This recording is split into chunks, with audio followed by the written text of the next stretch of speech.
So like Stephen, I too have a crook in my neck, but I want to correct it, so I'm going over to this side. And I like to hide behind podiums too. I just wanted to add to the introductions of myself, just to make the note that I'm also on the board of the Presumpscot Regional Land Trust. I have been for about 4 years, so I bring that perspective to the talk today as well. So really I'm here just to talk about the case study that we've heard referenced a couple times, which is a recent collaborative land conservation, I won't say planning exercise, but collaborative effort to identify priority areas for land protection in the lower Presumpscot River watershed. We are just outside the Presumpscot watershed right now. Very soon, we have a final report that's going to be rolled out and presented on the Presumpscot Coalition website. So if you're interested in learning more about what I'm talking about today, you can go there and learn about it. 3 years ago, maybe 4 at this point, the Presumpscot River Watershed Coalition identified the need to prioritize land conservation activities within the watershed. There are 7, I think, different land trusts that are active within the watershed. Parts of 12 municipalities are encompassed within the watershed.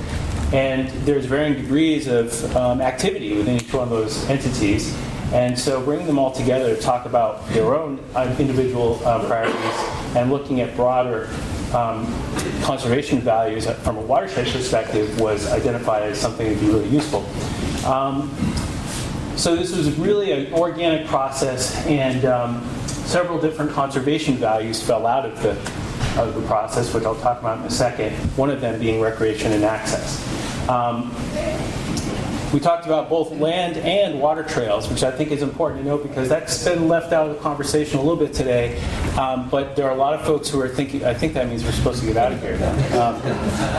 There are a lot of folks who are thinking about not just greenways, but starting to talk about blueways as well. A good example, I think, is the Northern Forest Canoe Trail. There are some local folks, Will Plumley is among them, who are thinking about how can we take the existing waterways that we have and connect them to other waterways, other water trails in the region. So the Presumpscot project, real quick, it really set out to do 3 things: develop a conservation vision, identify values for conservation, and identify a set of priorities. Took a long time to do that, believe it or not. So really, we started out with this vision statement. And just to hone in on it, the vision statement includes the identification of access to natural areas. And I think what's not spoken but implied, and certainly if you look at our meeting notes, is stated that access to open space is an important aspect of quality of life in the region, quality of place. And I think it's worth noting, too, that we were funded to do this but through 3 grants from the Environmental Funders Network through the Quality of Place Initiative. So really, that was a big part of this effort, thinking about how can we maintain, improve the quality of place. In terms of conservation values, really, what you see here are bins. Within those bins, there are different layers of value. So for example, with aquatic habitat, the stakeholders we talked to, and the stakeholders involved, representatives from communities, municipalities, as well as the land trust, board members, staff. We identified things like trout habitat, brook trout habitat. Where's the cold water in the watershed? Where are there sea-run fish coming back into the watershed? Other values. In terms of recreation and access, the values that we focused on were primarily related to what land trusts are doing. So we were talking about trails. We were talking about boat access to the river and to the tributary to the river. But you can see there were other values that we spent a long time on as well. So this is one of the maps, and I wanted to say that these maps are outstanding, and I give all the credit in the world to the Center for Community GIS for doing it. And we have a lot of data that's coming out of this project. Some of it are new data layers. For example, looking at this map, this is sort of what we're calling the values map, which is at the base, and then these polygons for the priority areas that we developed. But the base map pulls together several different data layers. So included within that are snowmobile trails.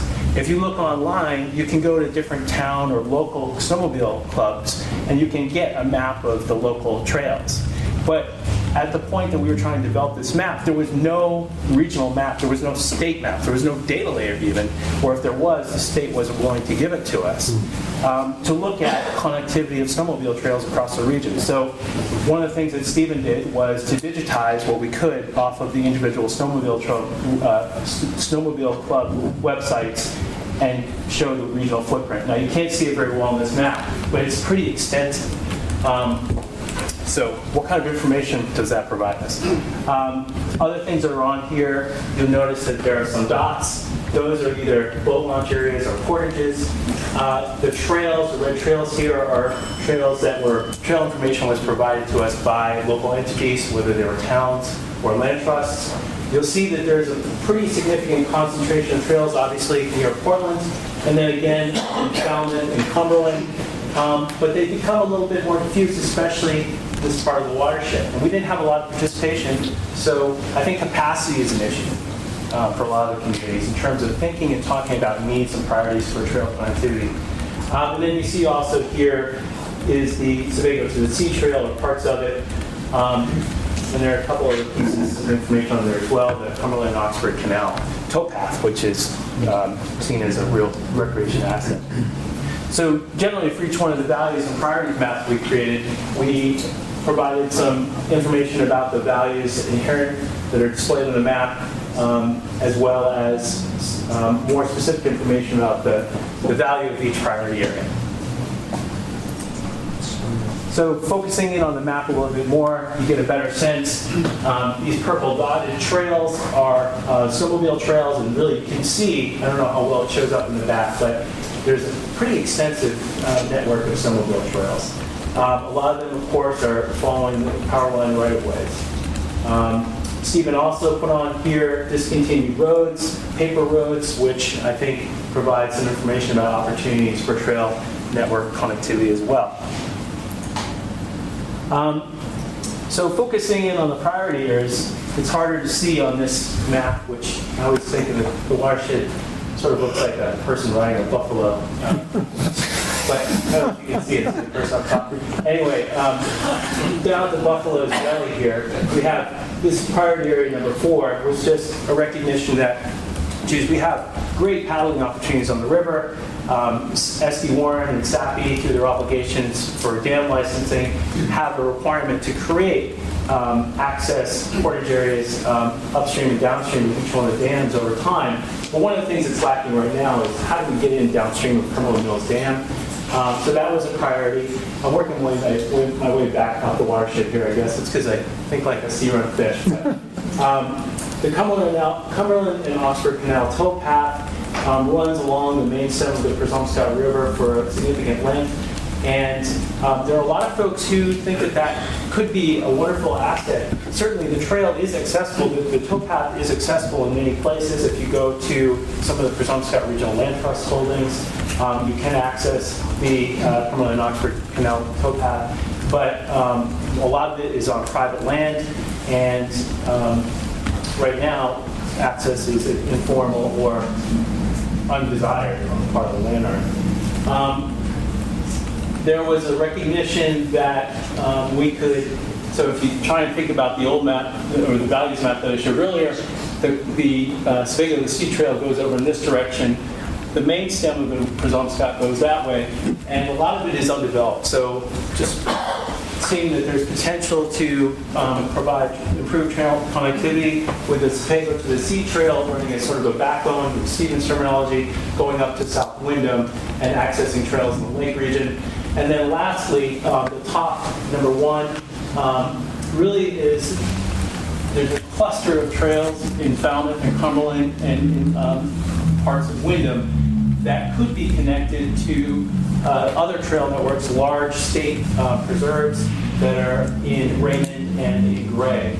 So how are these priorities developed? Well, I wasn't actually a part of this conversation, so I can only speak secondhand, but essentially it involved bringing representatives from the different land trusts together, sitting down, looking at a map, looking at all the information that we had pulled together and say, okay, where are there opportunities? Where do we think it would be great to establish connectivity to different regions? One of the things that we found, certainly, a watershed is an appropriate scale to think about habitat, particularly aquatic habitat or water quality, but less meaningful when you're talking about trail connectivity. So, it's a lesson that we could certainly take from this process.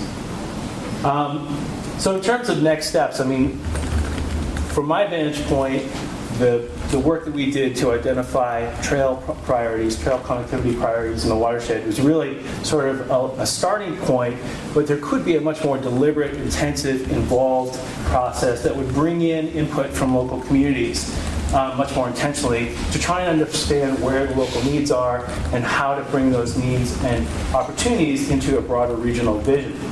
So Steve and I talked about this a little bit before the presentation, and Stephen gets credit for the presentation too. I didn't do it, but how do we strengthen partnerships between motorized trail networks that are in place, so snowmobile trails that are running along the right-of-ways, and non-motorized trail organizations? Is there a way that we can bring those groups together to more effectively lobby for better information from the state, better regional trail networks? Can we provide mutual benefits to each other? I think there's opportunities to explore there. And then what can we do to raise the visibility of Maine's trail resources in a public way, to try and provide some promotion of this as a resource? Bring people to the region to use the trails. There are a ton of trails out there. I mean, I'm a trail runner, I cross-country ski, I mountain bike. I'm out in the trails all the time. They're destinations for me. I like to move around, so I'm going up to Wyndham sometimes, I'm going out, this is terrible for the carbon footprint, sorry everybody, but I actually want to go to different trails, and I spend money a lot of times when I'm out there. So I know I'm not alone. There are a lot of people doing it. How can we use these resources and promote the region for what we have? So that's all I'm going to say. I think there's a great turnout today. I hope we can have a real robust conversation, and I'll give it back to Jack. Thanks very much, Matt.